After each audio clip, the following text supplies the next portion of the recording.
Sasa leo tarehe 23 ya mwezi wa pili mwaka 2026, Mahakama Kuu ya Tanzania masijara ndogo ya Dar es Salaam chini ya jopo la majaji watatu, Jaji Mkuu Karemaha pamoja na Jaji Kuonde inaendelea kusikiliza kesi ya Jamhuri dhidi ya mwenyekiti wa Chama cha Demokrasia na Maendeleo ndugu Tundu Antipas Mugwai Lissu.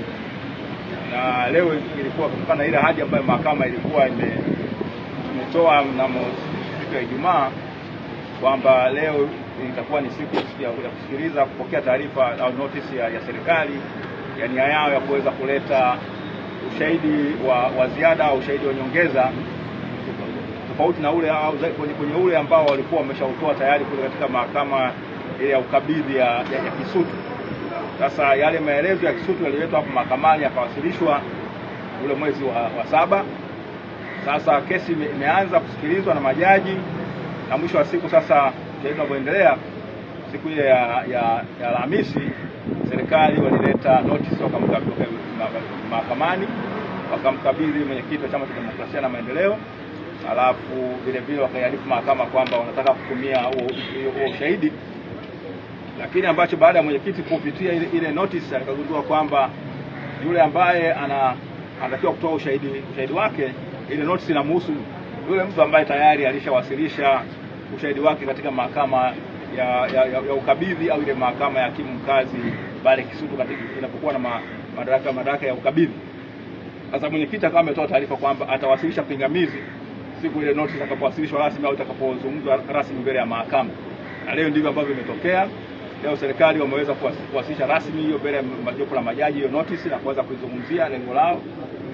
Sasa baada ya kumaliza mwenyekiti akawa amepinga kwa nguvu kubwa, akisema kwamba inamhusu mtu ambaye anaitwa ACP Amini Mahamba ambaye tayari yeye ni shahidi katika hii kesi.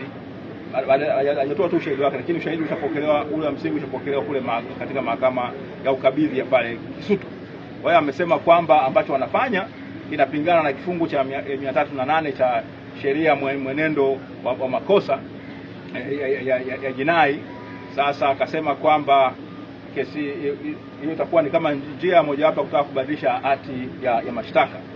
Kwa hiyo amesema kwamba huyu anayetakiwa kutumia katika chini kifungu hicho, amesisitiza sana kwamba ni yule ni shahidi ambaye hakuwa sehemu ya ushahidi au ambaye yule ambaye alitoa ushahidi wake au ushahidi wake unakiliwa na kuchukuliwa na mahakama ya ukabidhi, kwamba ule ushahidi ni ule ambao hauko mahakamani, ni kutokana na shahidi ambaye hakuwa amefanya nini, ameorodheshwa katika orodha ya mashahidi.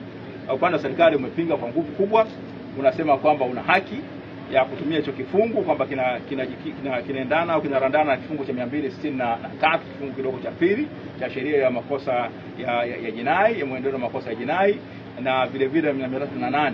Kwa hiyo wakasema kwamba hakuna kitu kipya pale, kwamba tu ni shahidi tayari, wana lengo la kuweza kufanya nini, kuwasilisha nyaraka ya ziada, sio shahidi mpya. Wao lengo lao ni kuwasilisha nyaraka ya ziada ambayo inahusika na matukio ambayo yametokea wakati na baada ya uchaguzi wa mwaka 29 mwezi wa 10 mwaka 2025.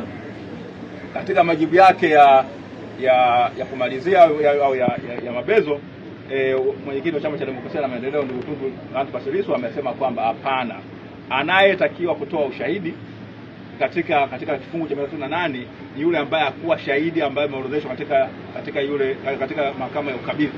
Madhari huyu ambaye shahidi ambaye anataka kumsomea ni shahidi katika kesi tayari, yeye mlango wake umefungwa.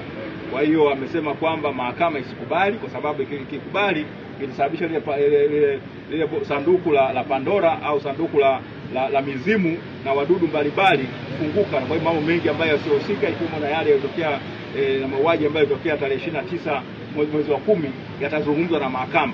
Lakini mkumbuke kwamba chaji yake au mashtaka yake yanahusiana na ile kauli aliyotoa tarehe 3 ya mwezi wa 4 mwaka 2025, ambayo kwamba alisema pamoja na mambo mengine kwamba tutazuia uchaguzi na tutakinukisha. Sasa akasema mashtaka yangu ndio hayo. Sasa unapoleta mengine tarehe 29 Oktoba. Hii ni sasa kutaka kubadilisha hati ya mashtaka kupitia mlango wa nyuma, na yeye akasema mahakama ikatae mwito huo. Kwa hiyo majaji baada ya kuwa wameyatafakari haya yote, walichukua muda kidogo, akasema kwamba ili kutenda haki inabidi shauri hili liweze kuahirishwa na wao waweze kuandika uamuzi wao kuhusiana na hizo pingamizi ambalo mwenyekiti Tundu Antipas Lissu ameliwasilisha, na mwisho wa siku kesho yake saa 3 waweze kusomea uamuzi wao kuhusiana na hizo hoja za pingamizi na manani ya serikali. Kwa hiyo hali ndio tulionayo hivyo kesho, kwamba kesi itaendelea kesho tarehe 24 ya mwezi wa pili 2026 saa 3 asubuhi, ambapo kwanza tutaanza na uamuzi wa majaji kuhusiana na pingamizi aliyoweka mwenyekiti. Asanteni sana.